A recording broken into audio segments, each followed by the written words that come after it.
University, semangat fraternitas Dina. Oke, ketemu lagi dengan Ibu di materi Sejarah Indonesia.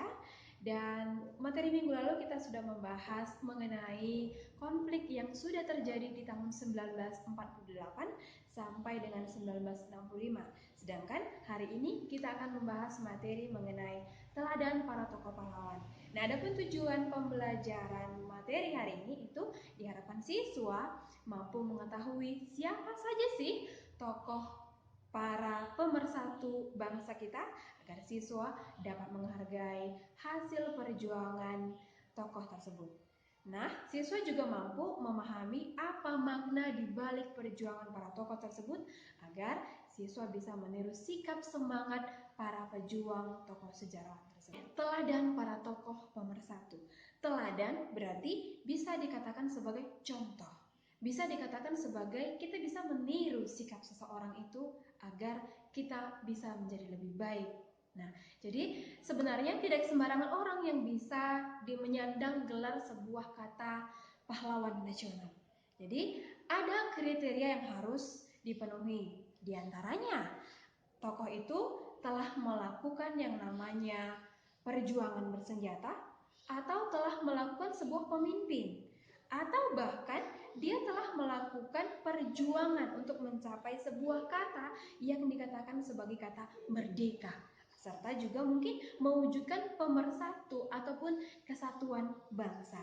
Nah, di berikut ini akan Ibu jelaskan ada 3 tokoh yang berasal dari daerah Papua yang telah melakukan perjuangan. Kita akan membahas pahlawan nasional yang berasal dari Papua. Ada 3 yang berasal dari Papua. Yang pertama itu adalah Frans Kaisepo, yang kedua ada Silas Papare, dan yang ketiga ada Martin Inde. Nah, yang pertama kali kita bahas itu sebelumnya adalah Frans Kaisepo. Frans Kaisepo itu ada di gambar uang yang berharga 10.000 kalau zaman sekarang. Nah, konon katanya kalau Frans Kaisepo ini adalah seorang tokoh yang mempopulerkan lagu Indonesia Raya yang berasal dari Papua. Nah, pada saat menjelang Indonesia merdeka, dia mengenalkan lagu kebangsaan Indonesia Raya. Ia juga turut berperan dalam pendirian Partai Indonesia Merdeka ataupun PIM. Pada tahun yang sama, Frans Kaisepo ini juga pernah menjadi anggota delegasi Papua dalam konferensi Malino di Sulawesi Selatan, karena dia sempat menyebut Papua dengan nama Irian yang konon itu diambil dari bahasa Biak yang berarti daerah panas. Namun kata Irian itu bukan berarti Irian Barat yang sekarang, tetapi punya pengertian lain. Pengertian lain itu apa? Pengertian Irian menurut Frans Kaisepo itu adalah ikut Republik Indonesia anti-Nederlands. Apa tadi Irian aku? Iya, Irian itu berarti ikut Republik Indonesia anti-Nederlands.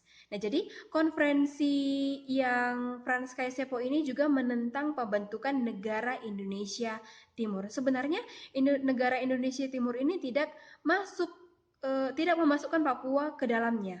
Lalu ia mengusulkan kepada negara agar Papua ini masuk ke dalam keresidenan Sulawesi Utara. Namun di tahun 1948,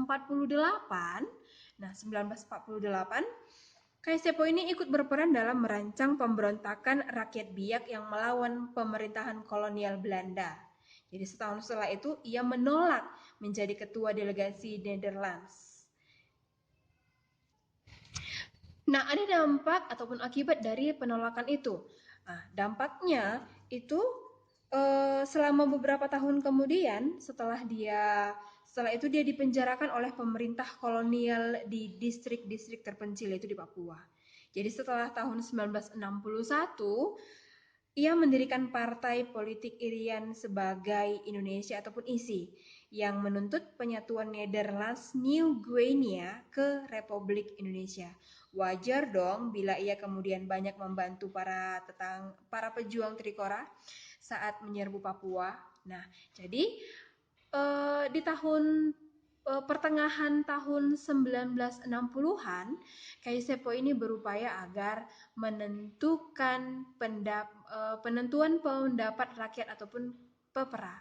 Jadi dengan Kaisepo berupaya agar menentukan pendapat rakyat bisa dimenangkan oleh masyarakat yang ingin Papua bergabung ke Indonesia. Jadi sebenarnya proses itu akhirnya mendapatkan Papua bisa menjadi bagian dari negara Republik Indonesia itu sendiri.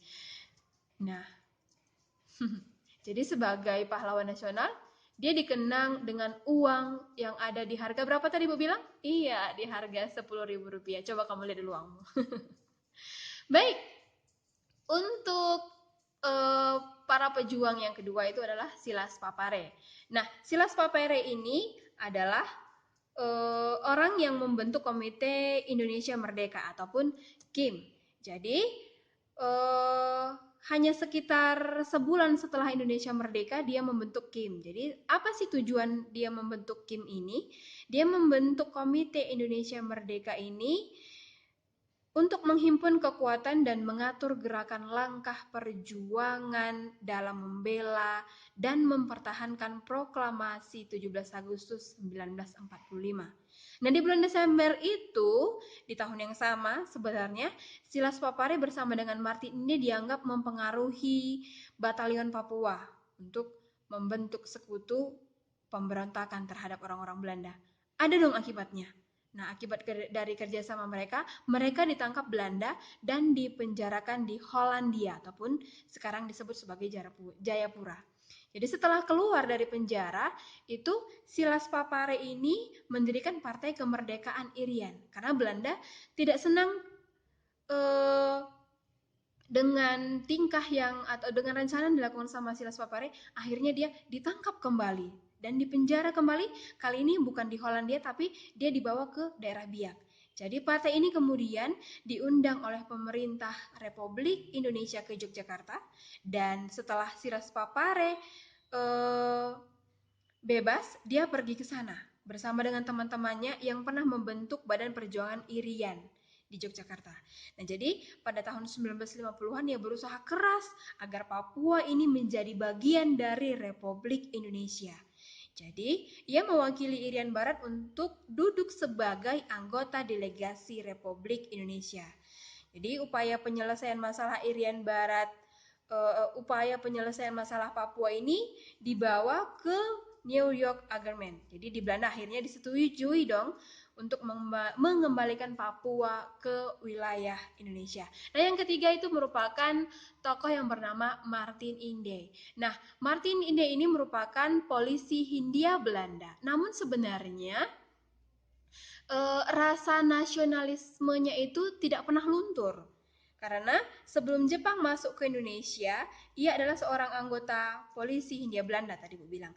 Namun jabatan ini bukan berarti melunturkan sikap nasionalismenya.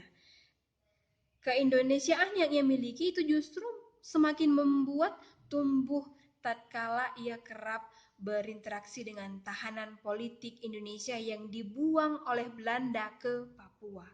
Nah, ia bahkan pernah berencana bersama anak buahnya untuk melakukan sebuah pemberontakan terhadap orang Belanda di daerah Papua. Baiknya, namun usaha pemberontakan yang diwakili oleh Martin Inde dengan kelompoknya itu gagal. Jadi Martin ini masih menjadi pegawai pemerintah Belanda dengan jabatan sebagai kepala distrik. Jadi meski demikian, bersama-sama kaum nasionalisasi di Papua secara sembunyi-sembunyi, ia melakukan dan juga menyiapkan pemberontakan. Tapi sekali lagi, pemberontakan yang dilakukan oleh Martin Inde ini gagal dilaksanakan. Jadi semenjak tahun 1946, Martin Inde menjadi ketua Partai Indonesia Merdeka ataupun PIM. Jadi setelah itu dia memimpin sebuah aksi protes yang didukung delegasi 12 kepala suku terhadap keinginan Belanda yang ingin memisahkan Papua dari Indonesia. Nah, ini juga mulai terang-terangan menghimbau anggota militernya yang bukan orang Belanda, menghimbau anggota militer yang bukan orang Belanda agar melancarkan perlawanan terhadap Belanda. Nah, bayangkan dia adalah orang Belanda. Nah, dia orang Belanda tapi dia mendukung yang bukan orang Belanda. Dia membantu yang bukan orang Belanda untuk melakukan perlawanan terhadap orang Belanda. Akibatnya, akibat dari aktivitas politiknya ini yang kian berani yang dilakukan oleh Martin Inde ini, pemerintah Belanda akhirnya menangkap dan memenjarakan Inde. Jadi tidak lama kemudian di tahun 1962 itu pada saat Martin Inde ini tidak dipenjara lagi, ia menyusun kekuatan gerilya sambil menunggu kedatangan tentara Indonesia yang akan diterjunkan ke Papua dalam rangka operasi Trikora. Nah, saat perang usai, ia berangkat ke New York. Jadi setelah dia berangkat ke New York, apa tujuannya, apa tugasnya? Dia ke New York untuk memperjuangkan pasukan Papua untuk memperjuangkan masuknya Papua ke wilayah Indonesia. Jadi di PBB hingga akhirnya benar-benar deh Papua ini menjadi bagian dari Indonesia. Nah, itulah 3 tokoh yang pernah melakukan perjuangan khususnya dari daerah Papua. 3 orang yang pernah melakukan perjuangan khususnya dari daerah Papua yang menginginkan Papua ini masuk ke dalam bagian dari Nusantara kita ini. Jadi ketiga tokoh itu dikenal sebagai pahlawan nasional dari Papua.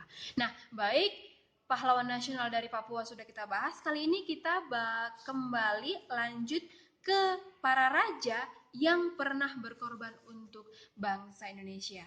Nah, ada 2 sultan ataupun raja yang pernah memberikan pengorbanan untuk bangsa Indonesia. Karena saat Indonesia merdeka, di Indonesia masih ada kerajaan-kerajaan yang berdaulat. Hebatnya para penguasa kerajaan-kerajaan itu lebih memilih untuk meleburkan kerajaan mereka ke dalam negara Republik Indonesia. Jadi sebenarnya hal ini kenapa bisa terjadi? Hal ini bisa terjadi karena dalam diri para raja dan juga rakyat yang ada di daerah itu telah tertanam dengan begitu kuat rasa kebangsaan Indonesia itu sendiri. Jadi meski demikian, tidak semua raja yang mau bergabung dengan Negara Kesatuan Republik Indonesia. Nah, ada salah satu contoh misalnya, Sultan Hamid II itu berasal dari Pontianak. Dia bahkan lebih memilih berontak hingga turut serta dalam rencana pembunuhan terhadap beberapa tokoh dan pejabat di Jakarta. Walaupun demikian, dia sebenarnya mengalami kegagalan dalam pemberontakan yang dilakukannya tersebut. Jadi di materi ini kita akan mengambil dua contoh raja yang memilih untuk melawan Belanda dan bergabung dengan. Nah, ada 2 tokoh yang merupakan dia menjabat seorang sultan yang mendukung peran kemerdekaan Indonesia. Yang pertama itu adalah Sri Sultan Hamengkubuwono yang ke-9. Pada saat dia dinobatkan sebagai Raja Yogyakarta, ia dengan tegas menunjukkan sikap nasionalismenya. Bahkan dalam pidatonya dia menyatakan, walaupun saya telah mengenyam pendidikan barat yang sebenarnya, namun pertama-tama saya adalah dan tetap adalah orang Jawa. Nah, sikap ini kemudian diperkuat manakala dia nggak sampai 3 minggu setelah Indonesia merdeka, si Sultan Hamengkubuwono yang ke-9 ini menyatakan bahwa kerajaan Jogja ini merupakan bagian dari Republik Indonesia. Jadi pada saat dia menyatakan itu, maka si Sultan ini mengirimkan telegram ucapan selamat kepada Soekarno atas terbentuknya Republik Indonesia dan terpilihnya Soeharto dan juga Hatta sebagai presiden dan wakil presiden. Jadi di tanggal 20 Agustus besoknya melalui telegram kembali Sultan ini menyatakan berdiri di belakang presiden dan wakil presiden yang sudah terpilih. Akhirnya di tanggal 5 September itu Sultan Hamengkubuwono yang ke-9 itu memberikan amanat 3, ada 3 amanatnya. Nah, amanatnya yang pertama itu katanya Ngayog Jakarta Hadiningrat yang bersifat kerajaan adalah daerah istimewa dari Republik Indonesia. Jadi Yogyakarta itu adalah bagian dari Republik Indonesia, tapi dia masih bersifat kerajaan. Nah, yang kedua itu Amanat yang kedua yang diberikan sama Hamengkubuwono, segala kekuasaan dalam negeri Yogyakarta Hadiningrat ini dan juga urusan pemerintah itu berada di tangan Hamengkubuwono. Itu maksudnya berarti urusan ataupun konflik-konflik yang terjadi di Yogyakarta itu adalah urusan dari Hamengkubuwono yang ke-9. Sedangkan amanat yang ketiga yang diberikan oleh Hamengkubuwono, hubungan antara Ngayogyakarta Hadiningrat dengan pemerintah Republik Indonesia itu bersifat langsung dan Sultan Hamengkubuwono yang ke-9 bertanggung jawab kepada Presiden. Nah, itulah isi telegram yang diberikan kepada Presiden pada saat itu. Nah, bukan hanya mereka mengaku bagian dari Indonesia walaupun masih bersifat kerajaan, Hamengkubuwono juga pernah memberikan bantuan kepada Indonesia, kepada pemerintah Indonesia seperti fasilitas bagi pemerintahan Republik Indonesia yang baru terbentuk untuk menjalankan roda pemerintahan. Contohnya itu ada markas TKR dan ibu kota Republik Indonesia pernah berada di Yogyakarta atas saran Sultan. Jadi bukan hanya itu, ada bantuan logistik dan juga perlindungan bagi kesatuan-kesatuan TNI. Karena pada saat itu terjadi perang untuk mempertahankan posisi kemerdekaan Indonesia dari negara Belanda. Jadi Sultan ini memberikan bantuan kepada pemerintah Indonesia. Nah, Sultan Hamengkubuwono pernah menolak tawaran Belanda. Kata Belanda, "Hei, Sultan, kalau kamu mau membantu orang Belanda, maka kamu bisa menjadi presiden untuk daerah Jawa." Tapi apa yang dilakukan sama Sultan Hamengkubuwono ini, dia tidak menerima tawaran dari orang Belanda. Dia menolak, bahkan dengan penolakan itu si Sultan menerima siksaan dari negara Belanda. Nah, walaupun demikian, si Sultan ini nggak takut, nggak gentar. Dia tetap melakukan perlawanan kepada orang-orang Belanda yang ingin merebut negara Indonesia. Nah, itu dia Sultan yang pertama. Nah, sedangkan Sultan yang kedua yang berperan yang mendukung kemerdekaan Indonesia itu namanya adalah Sultan Syarif Kasim yang kedua. Coba kamu pandang dulu fotonya. Nah, Sultan Syarif Kasim yang kedua ini itu dinobatkan menjadi Raja Siak Indrapura pada tahun 1915. Nah, ketika dia berusia 21 tahun, ia memiliki sikap bahwa kerajaan Siak berkedudukan sejajar dengan Belanda. Berbagai konflik kebijakan yang dilakukan pun kerap bertentangan dengan keinginan Belanda. Tapi ketika berita proklamasi kemerdekaan Indonesia sampai ke daerah Siak, akhirnya Sultan Syarif Kasim yang kedua ini segera mengirim surat kepada Soekarno dan juga Hatta. Dia menyatakan, katanya, Kesultanan ini setia dan mendukung terhadap pemerintahan Republik Indonesia, serta yang paling membanggakannya bantuan Sultan Syarif Kasim ini, dia pernah menyerahkan hartanya senilai 13 juta gulden untuk membantu perjuangan Republik Indonesia. Kalau diuangkan itu di tahun 2014 itu, uangnya itu sebanyak 1,47 triliun. Bayangkan, 1,47 triliun uang ini diserahkan kepada pemerintahan Indonesia di tahun 2014. Nah, kalau diuangkan 13 juta golden di tahun 2020 ini sebanyak apa coba? Nah, itu dia perjuangan yang pernah dilakukan oleh para sultan. Yang pernah dilakukan oleh para sultan ada dua tadi. Yang pertama adalah Sultan Hamengkubuwono yang ke-9, dan yang kedua bantuan yang kita terima ataupun dukungan yang kita terima dari Sultan Syarif Kasim yang kedua. Dua peran raja sudah kita bahas. Kali ini kita lanjut ke yang namanya mewujudkan integrasi melalui seni dan sastra. Jadi perjuangan itu tidak hanya melalui senjata, ternyata perjuangan itu pun dituliskan oleh beberapa tokoh berbentuk seni dan juga sastra. Yang pertama itu bernama Ismail Marzuki. Nah, Ismail Marzuki ini punya peran penting juga dalam yang namanya kemerdekaan Indonesia.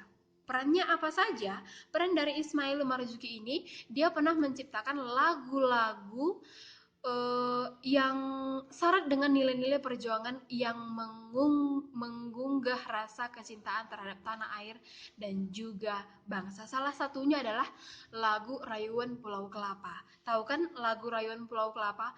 Melambai-lambai gitu.